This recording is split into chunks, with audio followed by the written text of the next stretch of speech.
আসসালামু আলাইকুম। আমি এফকেসিএস। আপনারা শুনছেন নতুন লেখিকার লেখা উপন্যাস অচেনা এক টান। লেখিকা তাহা ইসলাম। পর্ব সংখ্যা ৮। চলুন আজকের পর্বটি শুরু করা যাক।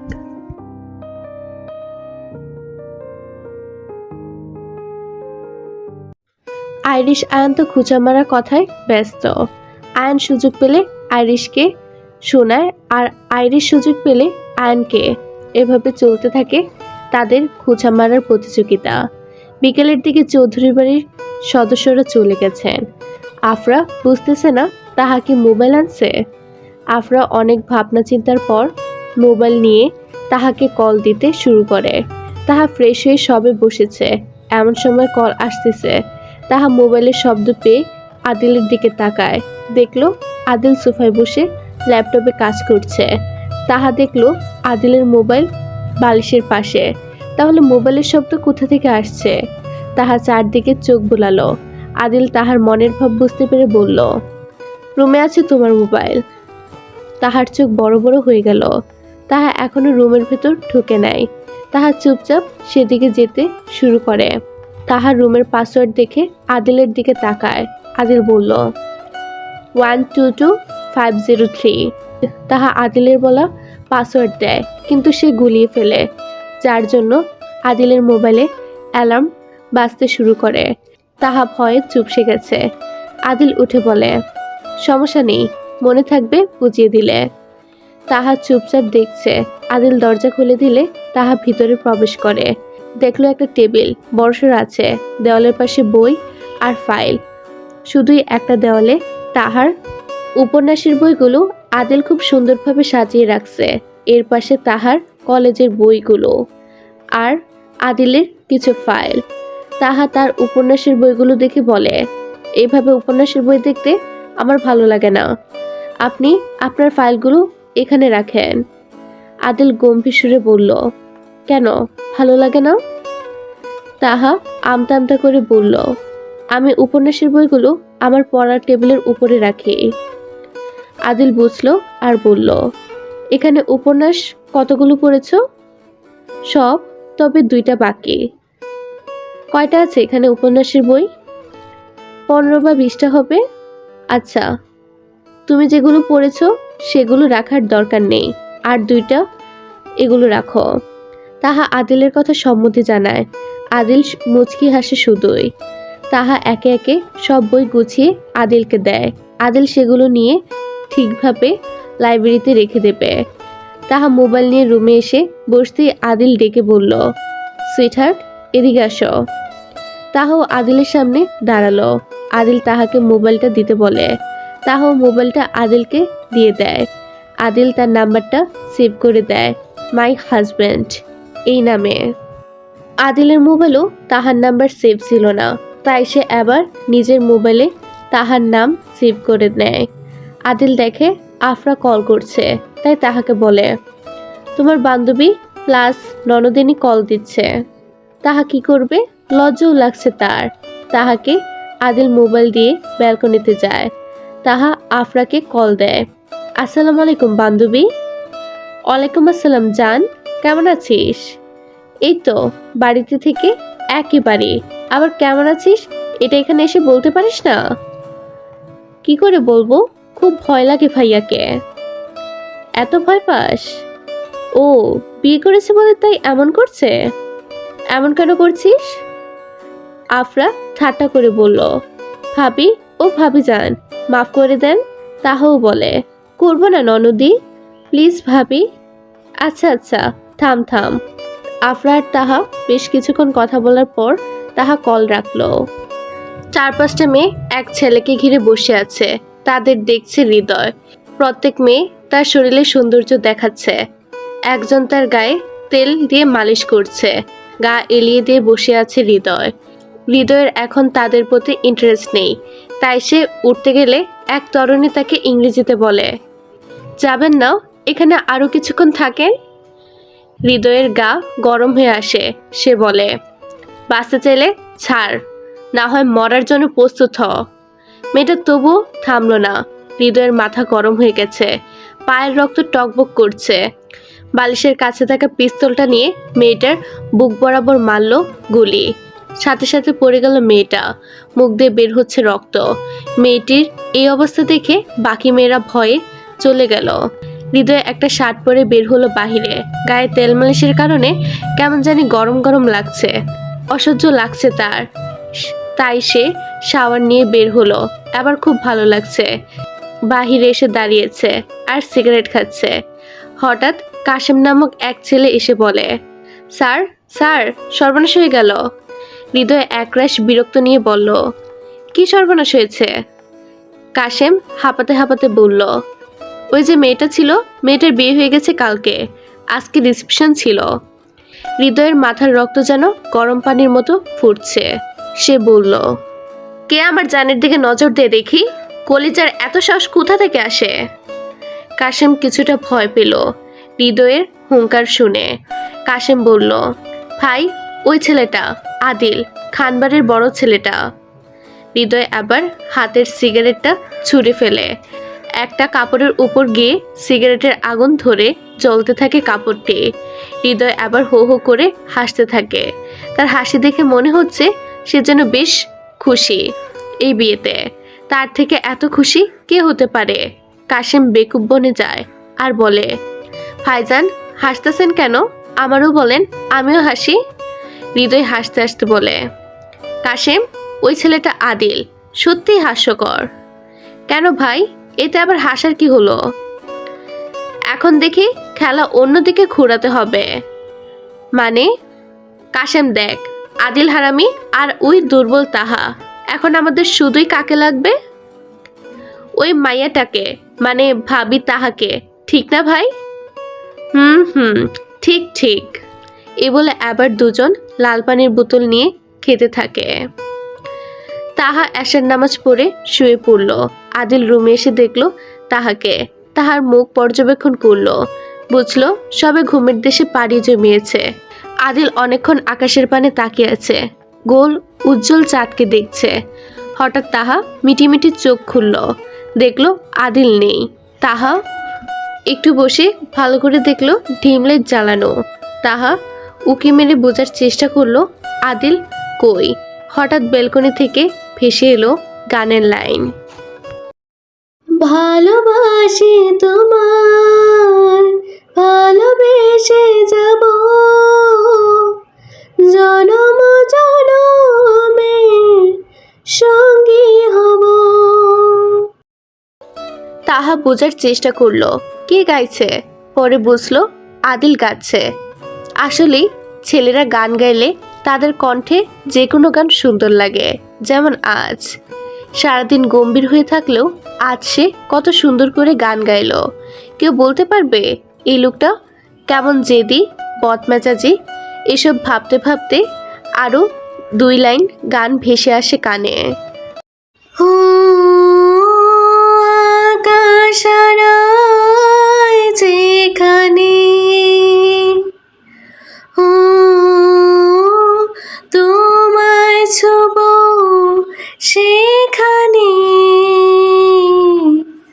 সারাটা দিন ঘিরে আছো তুমি এত রঙিন, হয়নি কখনো মন। সারাটা দিন ঘিরে আছো তুমি এত রঙিন, হয়নি কখনো মন। হয়তো একদিকে কারোর সুখ আছে, অন্যদিকে কেউ জীবনের সাথে লড়াই করছে। কেউ নিজেকে শক্ত করার জন্য মানসিকভাবে প্রস্তুতি নিচ্ছে, কেউ নিজেকে আঘাত দিতে ব্যস্ত পৃথিবীর মায়া ত্যাগ করার জন্য ভাবছে। আজ 3 বছরের ভালোবাসা অন্য কারোর হতে দেখলে কে সহ্য করবে? তা নিজের ভালোবাসার মানুষকে অন্যের হতে দেখা সে কি আটকাতে পারতো না? রাফি শুধুই নিজের ভাইয়ের জন্য, নিজের ভাইয়ের বন্ধুত্বের জন্য নিজের ভালোবাসা ত্যাগ করলো হাসি মুখে। রাফি সে 3 বছর যাবৎ তাহাকে ভালোবেসে গিয়েছিল। তাহাকে সেই দিন এক দেখা দেখেছিল এক স্কুল অনুষ্ঠানে। সে শাড়ি পরা শান্ত স্বভাবের মেয়ে ভাইয়ের সাথে গিয়েছিল সেখানে। রাব্বি যেহেতু রাজনীতি করে সেহেতু নেতাদের দাওয়াতে গিয়েছিল রাব্বি রাফিকে নিয়ে। হাজার মানুষের মাঝে একজনের দিকে চোখ পড়েছে রাফির। আজ পর্যন্ত কখনো কাউকে বলে নাই, বন্ধুদেরও না। এই 3 বছর কতবার তাহাকে দেখেছিল, কখনো কিছুই বলে নাই, কোনো অনুভূতি প্রকাশ করে নাই। আজ ভাইয়ের সাথে নিজের প্রিয় মানুষকে শেষবারের মতো দেখেছে। তাহার উপর এত ঝড় গিয়েছে। ভাইয়ের সাথে যতটুকু সম্ভব সেও সাহায্য করেছিল, তাহাকে কলেজে সেভ করেছিল। রাফি হাসি মুখে তাহাকে বিদায় দিয়েছে। কি করবে সে? এখন নিজেকে শক্ত করার চেষ্টা করছে, কিন্তু সে ব্যর্থ। আজ রাফি ভাইয়ের কথায় এক জায়গায় যাচ্ছিল। তাহার কলেজ গেট পার হতেই মনে পড়ে গেল তাহার কথা। সাথে সাথে তাহার ভাবনায় ব্যস্ত সে। এমন সময় হঠাৎ এক ট্রাক রাফির বাইকের সাথে ধাক্কা দেয়। সাথে সাথে রাফি বাইক থেকে পড়ে যায়। পাবলিক জায়গায় পড়ার কারণে তার মোবাইল নিয়ে ভাই রাব্বি দিয়ে সেভ করা এক পথচারী কল করে বলে রাব্বি এর কথা। সাথে সাথে রাফিকে নিয়ে যায় এক হসপিটালে। মাথা থেকে রক্ত গেছে প্রচুর পরিমাণে। রাব্বি ভাইকে রক্ত দিচ্ছে। মা বাবা এসে হাউমাউ করে কান্না করছে। রাফি এর কোনো আশা দেওয়া যাচ্ছে না, কারণ তার খুব পরিমাণে রক্তপাত হয়েছে। বাঁচবে কি বাঁচবে না আল্লাহর ভরসা। এখন আল্লাহকে ডাকা ছাড়া কারোর আর কিছু করার নেই। রাব্বি সাফওয়ান আর আদিলকে কল করে সব বলেছে। আদিল বলল, যত তাড়াতাড়ি সম্ভব সিঙ্গাপুর নিয়ে যা, আমি সব ব্যবস্থা করছি। সাফওয়ানও আদিলের সাথে একমত। রাব্বিও সব প্রস্তুতি নিচ্ছে, কেননা আদিল জরুরিভাবে কালকে পাঠিয়ে দিচ্ছে সিঙ্গাপুর। আদিল তাহাকে কিছুই বলল না, কারণ তাহা যদি চিন্তা করে। আদিল সকাল সকাল উঠে দেখে তাহা নেই। আদিল চোখ মিটমিট করে দেখল বাইরে এখনো সূর্যের কোনো দেখা নাই। আদিল মোবাইল নিয়ে দেখল ভোর 4:30। আদিল বিরক্ত হলো, কারণ সে ঘুমিয়েছে প্রায় 2-1 ঘন্টা হবে। এর মধ্যেই তাহা ওয়াশরুম থেকে বের হয়ে দেখল আদিল বিছানার উপর বসে আছে। তাহা ভয় পেয়ে দোয়া পড়তে শুরু করলো, কারণ বিছানার উপর যদি আদিলও হতো তাহলে অবশ্য আদিল ডিম লাইট অন করত, তাহলে সে আদিল স্বরূপ জিন। তাহাকে ভয় পেয়ে এক কোণে দাঁড়িয়ে দোয়া পড়তে দেখে আদিল অবুঝের মতো তাকিয়ে থাকলো। তাহা অন্ধকারে আদিলের উজ্জ্বল বাদামি চোখ দেখে ভয় বলতে থাকলো, আল্লাহ বাঁচাও, আদিল ভাই আমাকে বাঁচাও, আপনি কোথায়? এই বলে চোখ মুখ বন্ধ করে দোয়া পড়তে শুরু করে। তাহাকে এভাবে চিৎকার করতে দেখে আদিল তাড়াতাড়ি বিছানা থেকে উঠে তাহার সামনে দাঁড়ালো। তাহা হালকা করে চোখ খুলে আদিলকে দেখে ভয়ে আদিলের টি শার্ট খামচে ধরে। আদিলের প্রশস্ত বুকে মুখ গুছে তাহা। আদিল তাহাকে এমন করতে দেখে বলে, সুইটহার্ট কি হয়েছে, ভয় পাচ্ছ কেন? তাহা আদিলকে কাঁপা কাঁপা কণ্ঠে বলল, ভূত ভূত আদিল ভাই, ওইখানে ভূত। আদিল আবার দুষ্টু হেসে বলল, বউ এভাবে যদি ভয় পাও তাহলে ভবিষ্যতে কি হবে? তাহা এই শুনে আদিলকে ছেড়ে একটু দূরে সরে আমতা আমতা করে বলে, ওই ওই আমি নামাজ পড়ব, আজান দিচ্ছে। আদিল পুনরায় বলল, ও বউ ভূত কোথায়? বিছানার উপর। আদিল আবার না চাইলেও হেসে ফেলল। তাকে হাসতে দেখে তাহা বলে, হাসছেন কেন? তোমার জন্য। আমি আবার কি করলাম? বিছানার উপর ভূত না, আমি তোমার হাজব্যান্ড। তাহা আবার কিছু না বলে মাথা নিচু করে নিল আর মনে মনে আদিলকে মুখ ভেঙালো। এরপর ফজরের আজানের ধ্বনি ভেসে আসছে দেখে তাহা আবার আদিলকে পাশ কেটে জানামাজ নিল। আদিলও অজু করে বের হলো। তাহাকে নামাজ পড়তে দেখে আদিল নামাজের জন্য মসজিদে চলে গেছে। তাহাও নামাজ শেষ করে ব্যালকনিতে দাঁড়িয়ে আছে। দেখলো আদিলের আসতে দেরি হবে, তাই তাহা ভাবলো আফরার সাথে কিছু কথা বলবে। তাই তাহা খুশি মনে আফরার রুমের দিকে হাঁটা শুরু করে। তাহা আফরার রুমের সামনে কয়েকবার নক করলে আফরা ঘুমে টলমল করতে করতে দরজা খুলল। আফরা তাহাকে দেখে বলল, কেমন আছিস জান? তাহা আফরার রুমে ঢুকতে ঢুকতে বলে, ভালো বেবি। এখন কোন দরকার? পারে আসতেও কি তোর? থাক বইন, পরে ভাইয়াকে বলে দিবি। তাহা হাসতে হাসতে বলে, আজ শেষ দিন এখানে। কেন, আজকে কি ঝগড়া করছিস ভাইয়ের সাথে? না, বিয়ের পরে মেয়েরা নিজের বাড়ি যায় 7 দিনের জন্য। ভালো হবে। কেন? মোবাইলে তো আর ভাবি ভাবি ডাকতে হবে না। আচ্ছা, এখন ডাক। ভাবি, কেমন আছো? জি ননদি, ভালো। ভালো লাগে যখন তোমাকে ভাবি ডাকি। তাই বুঝি? হুম। এ বলে আফরা তাহাকে জড়িয়ে নেয়। তাহা চুপচাপ দেখছে আফরার কাণ্ড। হঠাৎ তাহার গাল বেয়ে নোনা জল পড়ল। আফরা তার কাঁধে গরম ভাব হওয়ায় আফরা দেখল তাহা কান্না করছে। আফরা বলল, কি হয়েছে জান? কান্না করছে কেন? তাহা হাতের উল্টো পিঠ দিয়ে চোখ মুছে বলল, এমনি। আমার বান্ধবী তো আমার সামনে কখনো কান্না করে না। আফরা ভ্রুকুচকে কথাটা বলল। তাহার কর্ণপাত হলো কিনা কি জানে। আফরা আর কিছু না বলে সুজা তাহার উরুতে মাথা রেখে বলল, বেবি আর কান্না করিস না, আমার কিন্তু আবার সকালটা নষ্ট হয়ে যাবে। তাহা এক টুকরো মুচকি হেসে বলল, আচ্ছা আর কাঁদবো না। আফরা তাহাকে বলল, কলেজে কখন যাবি? জানি না। এক কাজ কর, সেখান থেকে যা। সেখান থেকে মানে কোথা থেকে? তোর বাপের বাড়ি থেকে। আমার তো একা একা কলেজে গিয়ে ভালো লাগবে না, তাই। আচ্ছা জান, খুশি? কাল থেকে যাবি? ওকে। আদিল নিজের রুমের দিকে যাচ্ছিল। তাহাকে আফরার রুমে কথা বলতে দেখে আদিল গলা খাকারি দিয়ে বলল, এই যে ম্যাডাম। তাহা আর আফরা একসাথে আদিলের দিকে তাকায়। আদিল ভ্রুজোড়া দুইবার নাচালো তাহার উদ্দেশ্যে। আদিলকে এমন করতে দেখে আফরা ভুল করে ফিক করে হেসে ফেলে। আদিল আফরাকে হাসতে দেখে বলে, হাসছিস কেন? আফরা মুখ চেপে হাসি আটকানোর চেষ্টা করে। স্বাভাবিক হলো, কিন্তু কিছুই বলল না। তাহা আফরার দিকে তাকালো। তাহা আর আফরা ইশারায় কিছুক্ষণ বোঝার চেষ্টা করলো দুজনকে। আদিল আবার বলল, দুই বান্ধবীর কি কথা শেষ হয়েছে? হলে ম্যাডাম আপনি আসুন। তাহা আফরা দুইজন অবাক, কারণ আদিল তাহাকে আপনি বলে ডাকছে। আফরা তাহাকে আস্তে করে চিমটি কেটে বলল, মনে রাখিস কিন্তু। আচ্ছা। আফরা হঠাৎ বলে, ভাবি? তাহা স্বাভাবিকভাবে বলে, কিছু না। তাহা আদিলের পিছু পিছু বেরিয়ে গেল। আদিল তাহাকে পরখ না করে হাঁটতে লাগলো। তাহা আদিলের সাথে হাঁটছে। তাহার নিজেকে আদিলের সামনে খুব ছোট্ট লাগছে। মানুষটা কত লম্বা, 6 ফুট তো হবেই। চুলগুলো উস্কো।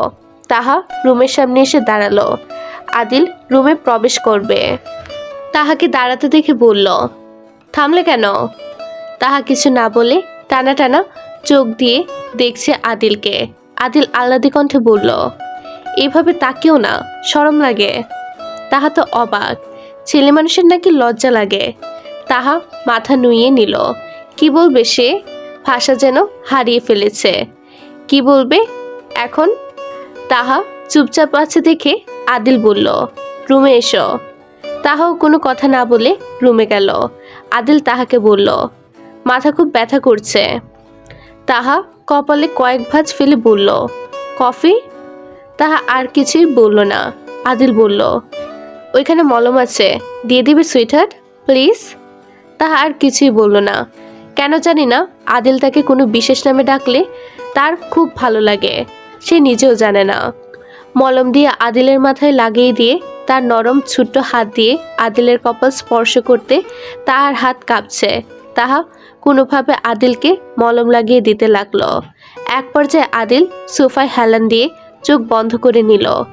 আদিল মনে হয় ঘুমিয়ে পড়েছে। তাহা এই ভেবে চলে যাচ্ছে এখন সে কি করবে। দরজায় নক করার আওয়াজ আসছে। তাহা দরজা খুললে আবিদ বলল, ভাবি নিচে খেতে এসো। তাহা ছোটো করে বলল, যাচ্ছি।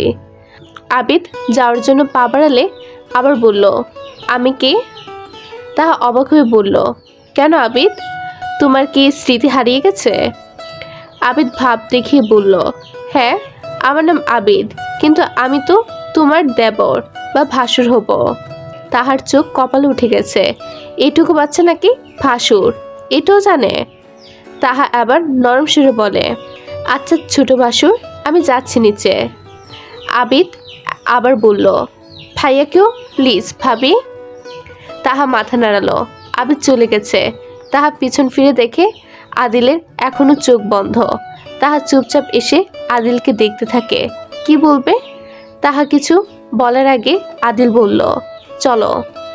তাহা অবাক হয়ে বলল, আপনি ঘুমান নাই? আমি কি অসময়ে ঘুমাই? তাহা কিছুই বলল না। আদিল আর তাহা একসাথে নিচে নামলো।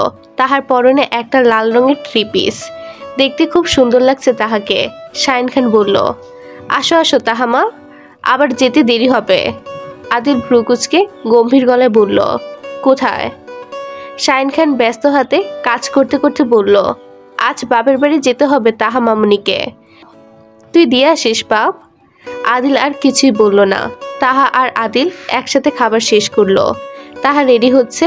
আজ তাহা আদিলের দেওয়া একটা বোরকা পরল। তাহাকে দেখতেও খুব সুন্দর লাগছে। তাহা আর আদিল নিচে নামছে। শাহিন খানের থেকে বিদায় নিয়ে চলল চৌধুরী বাড়ির উদ্দেশ্যে। রাফিকে আজ সিঙ্গাপুর নিয়ে আসছে।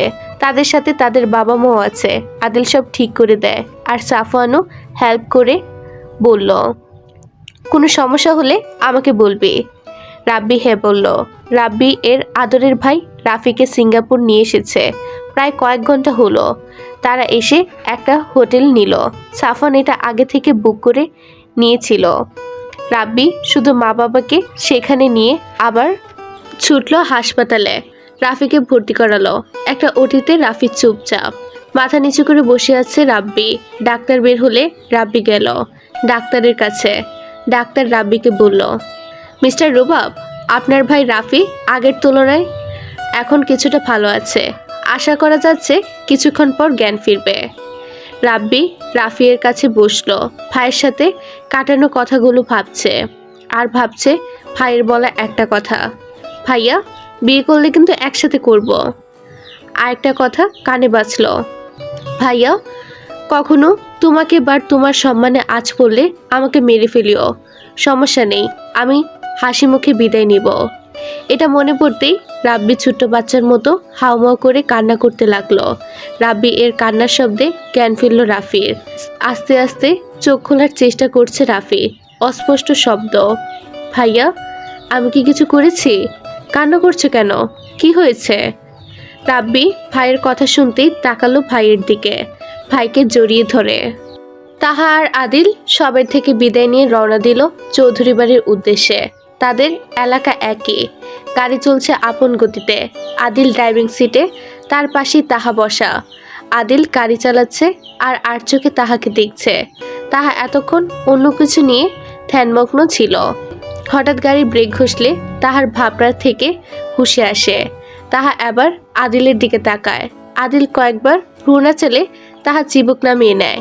তাহাকে লজ্জা পেতে দেখে আদিল কিছু একটা বলতে গেলে আর বলল না। এদিকে চৌধুরী বাড়িতে সবাই ব্যস্ত রান্না করতে, কারণ নতুন জামাই আসবে। সাফওয়ান আর আয়ানকে তারা বারবার বাজারে পাঠাচ্ছে। এসব দেখে আইরিশ না চাইতো হেসে ফেলল। তাকে হাসতে দেখে সাফওয়ান আইরিশের মাথায় গাঁটটা মেরে বলল, পাজি কোথাকার, কাজ কর। আইরিশ কিছুই বলল না, শুধুই মুখ বাঁকালো। তাকে মুখ বাঁকাতে দেখে আয়ান বলল, যা বলছি। আইরিশ তো আয়ানকে সবসময়ই জ্বালায়, আর কি বলবে সবাই, কিন্তু আজ ভুল করে সাফওয়ানকে করেছে, তাই কিছুই বলল না। তাদের কাণ্ড দেখে ফারজানা চৌধুরী বললেন, কই কাজে হাত লাগাবে তা না, ঝগড়ায় মেতে আছে। আইরিশ আবার রাগে ফুঁসতে ফুঁসতে বলল, দাও দাও, ভাইদের সঙ্গ দাও, কথায় বলে না রতনে রতন চিনে। তাকে এভাবে কথা বলতে দেখে সাফওয়ান আর আয়ান হো হো করে হেসে ফেলল। সাথে সাথে বাড়ির সবাইও হেসে ফেলল। আইরিশ বেচারি লজ্জা আর রাগ না সামলাতে পেরে নিজের রুমে চলে গেল। এমন এক সময় তাহা আর আদিল চৌধুরী বাড়ির গেটের সামনে আসে। তাহা নামতে যাবে, আদিল বলল, 1 মিনিট। এ বলে আদিল গাড়ি থেকে নেমে পড়ল। তাহা চুপচাপ আদিলের কাণ্ড দেখছে।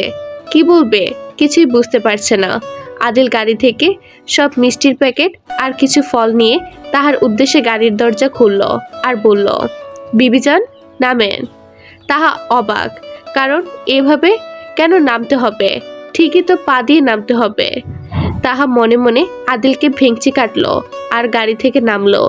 আদিল সব জিনিস নিয়ে বাড়ির কলিং বেল চাপ দিল। সাথে সাথে ব্যস্ত পায়ে হামিদুর চৌধুরী এসে দরজা খুললেন।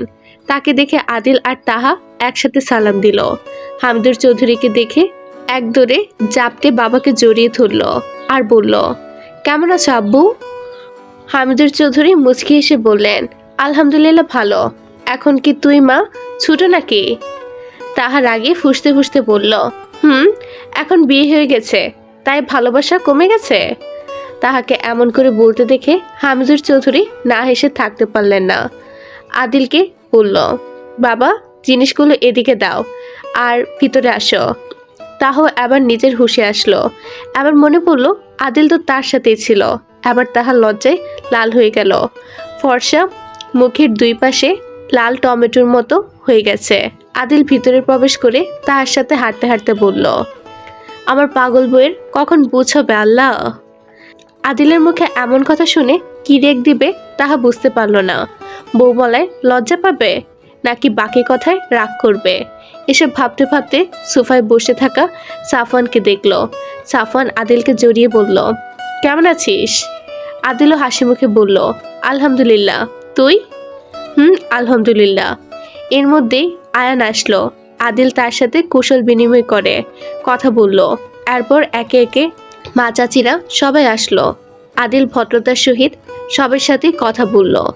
আইরিশ এসে সালাম দিল আর তাহাকে জড়িয়ে ধরে বলল, আপু I miss you so much.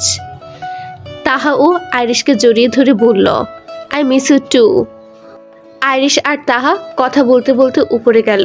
Irish তাহার সাথে কথা বলছে, তাহাও আপন মনে উত্তর দিচ্ছে। হঠাৎ আইরিশ বলল, বিয়ের অনুভূতি কেমন খান পরিবারের বড় বউ? তাহা মলিন হেসে বলল, আলহামদুলিল্লাহ। আইরিশ পুনরায় বলল, তুমি আর তোমার বেস্ট ফ্রেন্ড এখন ননদ ভাবি। তাহা হেসে বলল, সেখানে তো তোমার দেবরও আছে, পিচ্চি। এই বলে আইরিশ হাসতে হাসতে তাহার কাঁধে মাথা রাখলো। তাহাও মুচকি হাসলো। রাফির জ্ঞান ফিরেছে দেখে ডাক্তার কিছু ওষুধ আর একটা ইঞ্জেকশন দিল রাফিকে। রাফি কিছুক্ষণ নীরব থাকলেও রাফি এক পর্যায়ে বলল, তাহা আর আদিল ভাইয়া কেমন আছে? রাব্বি স্বাভাবিকভাবে কথাটা নিল আর বলল, আলহামদুলিল্লাহ ভালো। রাব্বি আবার বলল, নিজের এমন হাল কেন করলি? তাকে যে পেলাম না। রাব্বির ভ্রুকুচকে বলল, কাকে? রাফি এবার ভাইয়ের হাত ধরে বলল, সে আমাকে ভালোবাসতে পারতো না। রাব্বি অবাক হয়ে বলল, কি বলছিস তুই? কাকে? কে? তাকে যে আমি হারিয়ে ফেললাম। রাব্বির ভ্রুজোড়া আরো কুচকে গেল। রাফি পুনরায় বলল, তাকে আমি মুক্ত করে দিলাম। সে যাকে নিয়ে আছে তাকে নিয়ে ভালো থাকুক। রাব্বি রাশভারী কণ্ঠে বলল, কে?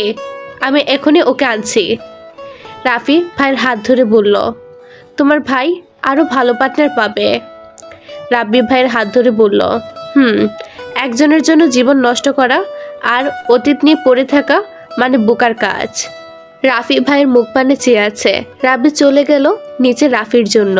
রাফি চুপচাপ শুয়ে আছে, কারণ ইঞ্জেকশনের প্রভাব পড়ছে রাফির। কেউ নিজেকে ব্যস্ত দুনিয়ায় লুকিয়ে রাখতে চায়, ভুলে যেতে চায় অতীত, গড়ে তুলতে চায় নিজেকে। কষ্টগুলোকে কি মাটি চাপা দেওয়া যায় নাকি মনের মধ্যেই গেঁথে রাখা যায়? হাজার ব্যস্ততার মধ্যেও সেই দিনের শেষে ক্লান্ত শরীর নিয়ে চোখ বুঝলে সেই দিনের কথা আর অতীত নিয়ে ব্যস্ত হয় মন। মস্তিষ্ক বলছে ভুলে যাও, মন তার বিরুদ্ধেই। কিন্তু কেন? মন কি চায় না আমি ভালো থাকি? নাকি আমি বুঝতে পারছি না সবার অতীত কি ভয়ঙ্কর হয়?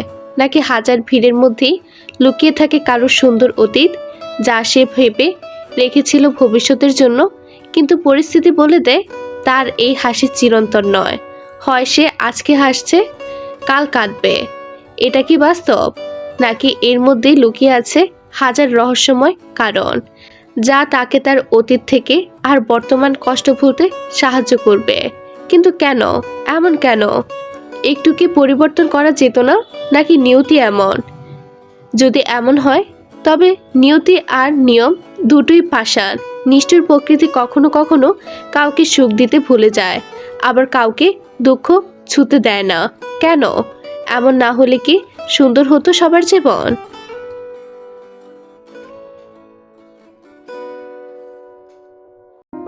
আজকের পর্ব এখানেই শেষ করছি। পরবর্তী পর্বের জন্য অপেক্ষা করবেন। পর্বটি শোনার জন্য ধন্যবাদ। আল্লাহ হাফেজ।